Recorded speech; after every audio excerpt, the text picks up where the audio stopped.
chosen prince of mine is Beelzebub, almost entirely because my YouTube channel name is based off of that. And the name actually is derived from a Philistine god formerly worshipped in Ekron, and later on was adopted by some Abrahamic religions as one of the major demons. And the name Beelzebub is often associated with the Canaanite god Baal, or if you're pronouncing it correctly, Baal, because there's a little apostrophe between the A's there. It's also used as another name for the devil, kind of like the same way Satan is, which is just kind of funny because nobody really seems to be able to, keep who the devil actually is straight. No one can make up their mind, seemingly. And the Dictionnaire Infernal, which is something I never heard about once before doing any research into Beelzebub, describes Beelzebub as being capable of flying, so hence him being known as Lord of the Flyers, or more popularly, Lord of the Flies. According to the Hebrew Bible, the Hebrews called him the Prince of Demons, which is interesting because immediately after that it goes to reference Matthew and Luke, which totally makes sense. And the title Baal actually means Lord in, I've never heard of this language, but Ugaritic. I don't know. It's some ancient, probably dead language. How am I supposed to know? And is used in conjunction with the descriptive name of a specific god.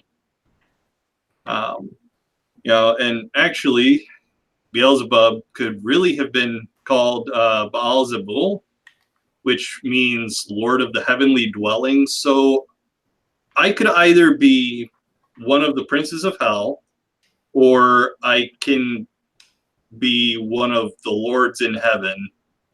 And I'm not going to lie, I think I'd rather rule in hell than serve in heaven. I'm just saying. But it was used in a derogatory way to call someone Beelzebub, which was used to offend the enemies of the Israelites. Now, here's where it gets a little more into modern interpretation, even though this is going back to the 16th century. Occultist Johann Weyer said that Beelzebub led a successful revolt against the devil. So I guess that means that I'm in the highest position of hell. I don't know. It's weird. It's another one of those occasions where I don't think they can get their story straight. Moving forward to the 17th century, there's an exorcist, and I am going to butcher the fuck out of this person's name, but they're Sebastian Michaelis. Sorry, I don't speak probably French. And he has a book, I think, called Admirable History, and he placed Beelzebub as being one of the three most prominent fallen angels, the other two being Lucifer and Leviathan. So I'm trying to remember which one of you is Lucifer. Snarky, you are Lucifer, and Gray Skeptic Mac, who has yet to show up, is the other one. So get on that shit, Mac. Shade. Woo, the salt. No, and I'm sure we're all at least familiar with the name of the epic poem Paradise Lost. Actually, that red book way up there that you guys probably can't see because I don't think I have my camera tilted that far up. He identified an unholy trinity consisting of Beelzebub, Lucifer, and Astaroth. Not sure who Astaroth is. Doesn't really matter to me. That wasn't part of my research. So Astaroth is a big bad motherfucker. yeah, and John Milton placed Beelzebub as the second ranking of the fallen angels.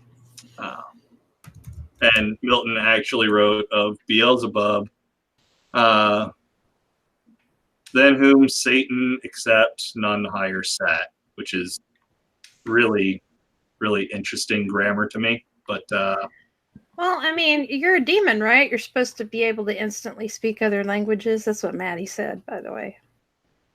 Oh, yeah, goodness. well, the language has to be intelligible first. Oh! Otherwise, the translation is just going to be gibberish. Lumbee is salty tonight, y'all. Mm. I am. But, I really am. maybe demons just only spoke in Pig Latin. If they spoke in Pig Latin, maybe that's truly the demon language. No, they speak Enochian. Just because. Because John D. And going back to Sebastian Michaelis, again, I butchered his name. He associated Beelzebub with the deadly sin of pride. However, according to Peter Binsfeld, Beelzebub is the demon of gluttony, which is the reference that most people use now. So, yeah, I'm pride. Can I be both? I think I'm both. Oh, goodness. I don't know. Demonic, isn't it? Yeah, I'm terribly scared with all of this demon talk. Well, at least we're not talking about Cthulhu, because that could get dark. That could get dark. Mm-hmm. That might be fun. None of this frightens me at all. The demon stuff. I've never been scared by any demon type of film or like ghost movie. It's just, I'm like, they just, I don't know. Outside of maybe something that walks the line of, is this like the Haunting of Hill House on Netflix? I loved the crap out of that, but I didn't see it as anything like scary. I just saw it as a bunch of family member with sleep paralysis. They're all suffering from mold and have a history of mental illness. So I just sat there watching. Yeah, there's always an explanation. And by the way, hi, #heathen. Hi. Hello. Hey, how you doing? Oh my goodness. Yeah, I mean, of course, Melly, you got to come in and wreck up the party with logic and. No. How dare you?